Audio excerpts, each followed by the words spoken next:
37 years of work gone in one night. That's how one West Virginia resident described losing his home after floodwaters tore through his town last month. 2 people died.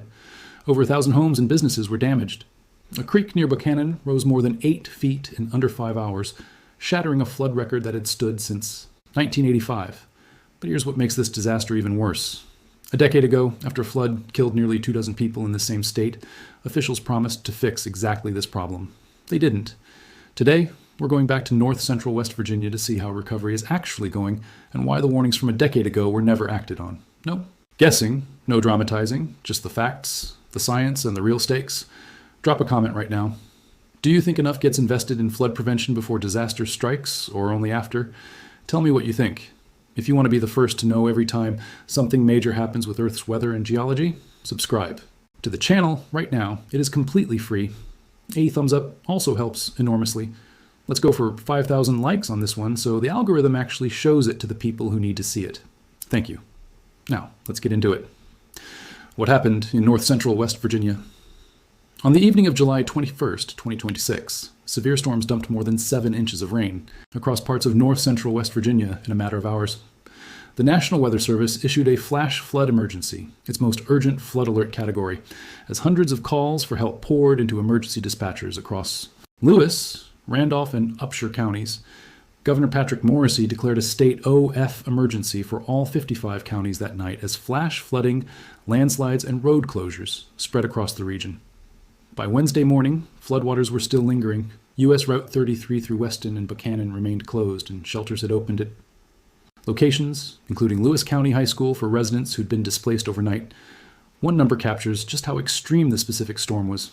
Sand Run, a creek near Buckhannon, rose more than 8 feet in under 5 hours, cresting at 10.63 feet and shattering the previous record of 8.34 feet, a mark that had stood since 1985. Officials later confirmed 2 deaths, a husband and wife in their late 60s and early 70s who lived in a remote area near Stone Coal Lake. Buckhannon Mayor Robbie Skinner explained that the area they lived in sits at the bottom of a steep, roughly 500-foot drop from town, where several wooden bridges washed out during the storm, cutting off access precisely when it was needed most. In total, more than 1,000 homes and businesses across the region were damaged, and 310 National Guard personnel, including helicopter units, were deployed to support search, rescue, and recovery operations. What recovery has looked like? Since weeks later, cleanup and recovery efforts are still ongoing across communities like Weston, one of the hardest hit towns. Resident Mike Williams, who lost nearly everything in the flood, described the emotional weight of the loss simply 37 years of working to build a life, gone. His family was safe, but the home, the vehicles, decades of accumulated belongings, all of it wasn't. Volunteers have spent the days and weeks since handing out food and supplies to displaced families. West Virginia National Guard members have worked alongside residents, clearing debris from damaged and destroyed properties throughout the region. This kind of recovery timeline, weeks of debris removal, temporary shelter, and slow rebuilding long after the flood itself has left the national news cycle, is a pattern we've discussed before on this channel, most directly when we returned to Venezuela 1 month after that country's devastating June earthquakes. The dramatic rescue footage generates attention for days. The actual work of rebuilding a life from nothing takes months, sometimes years, almost entirely outside public attention. The Warning West Virginia already had hears where this story becomes about more than one bad storm. This wasn't West Virginia's first experience with catastrophic flash flooding in the same general region. Ending to 2016, a massive flood struck a wider area of the state and killed nearly 24 people, one of the deadliest flooding disasters in modern West Virginia history. In the aftermath, state officials drew emergency relief funding from state coffers and established a dedicated office specifically tasked with reducing the impact of future floods, the Flood Resiliency Office. According to Brendan Muckian Bates, a policy advocate with the Appalachian Flood Resilience Coalition, meaningful progress on that mitigation plan has been limited in the decades since. Delegate Sean Hornbuckle, working across party lines with Republican colleagues, secured $5 million in funding for the Flood Resiliency Office during the 2026 legislative session, a step Hornbuckle himself was careful to characterize honestly.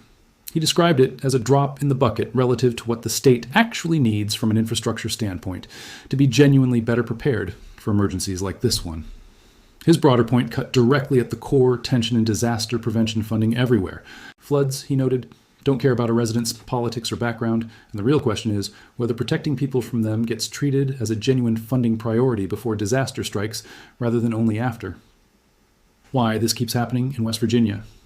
Specifically, to understand why this region is so consistently vulnerable, it helps to look at the same terrain factors Mayor Skinner described around Stone Coal Lake, factors that repeat across much of Appalachian West Virginia.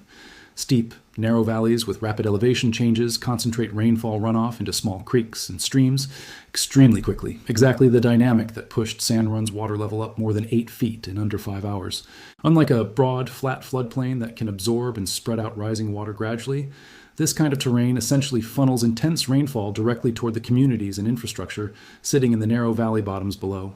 Climate researchers tracking this pattern note that the threat of flooding in West Virginia has measurably increased since the original 2016 mitigation plan was drafted as storms become more severe, a trend consistent with the broader pattern of intensifying rainfall events we've covered elsewhere on this channel, from the record-breaking Texas Hill. Country flooding to the extreme, nearly unprecedented river levels recorded across multiple U.S. states just this past week. Currently, roughly a quarter of the state's essential structures, including fire stations, sit at meaningful risk of flooding themselves, a statistic that illustrates the practical danger of underinvesting in resilience infrastructure. The very facilities meant to respond during a flood emergency are themselves vulnerable to being taken offline by the same event. The uncomfortable pattern this represents, this is genuinely one of the more important, if less dramatic, lessons available from any disaster recovery story, and it's worth stating plainly rather than softening it. A flood happens. Officials respond, sometimes admirably, with National Guard deployments, emergency shelters, and genuine community support. Promises get made about preventing the next one. And then, as memory of the disaster fades and competing budget priorities return, meaningful long-term investment in prevention infrastructure often falls short of what was promised, sometimes for years, until the next flood forces the same. Conversation to happen again. West Virginia's Flood Resiliency Office, existing at all, represents real progress compared to having no dedicated mitigation planning whatsoever. But the gap between that office's actual funding and what independent policy analysts say the state genuinely needs illustrates exactly why disaster prevention struggles to compete with more immediately visible government spending priorities, even in the years directly following a fatal flood. What happens? Next recovery operations continue across Weston, Buckhannon, and surrounding communities in Lewis, Randolph, and Upshur counties, with volunteers and National Guard personnel continuing debris removal and support distribution weeks after the initial flooding. West Virginia's legislature will face renewed pressure from flood resilience advocates to expand funding for prevention infrastructure during future sessions, building on the initial $5 million allocation secured this year. Whether that pressure translates into substantially larger investment, or whether this flood's memory fades the way advocates say the 2016 floods warnings largely did, remains an open question that will likely only be answered the next time a storm like this one strikes the same vulnerable valleys. Final thought. A creek rising over 8 feet in under 5 hours and breaking a 40-year record isn't really the central story here, even though it's the number that makes headlines. The central story is what happened, or rather didn't happen, in the 10 years between West Virginia's last deadly flood and this one, a state that experienced nearly 24 deaths in 2016. That built a dedicated office specifically to prevent exactly this kind of recurrence, that received specific policy warnings about worsening flood risk in the years since, and still watched 2 more residents die and over 1,000 homes get damaged in July 2026. That gap between warning and action is a pattern that shows up again and again across disaster recovery stories on this channel. It's a genuinely uncomfortable one to sit with. The infrastructure and funding that could measurably reduce a disaster's human cost next time is rarely as politically urgent as responding to the disaster that already happened. We will keep tracking this recovery and every other major seismic, volcanic, and extreme weather event happening around the world right now. Subscribe so you don't miss it. And leave that comment below. Do you think enough gets invested in flood prevention before disaster strikes, or only after? 5,000 likes on this video. Let's go. See you in the next one.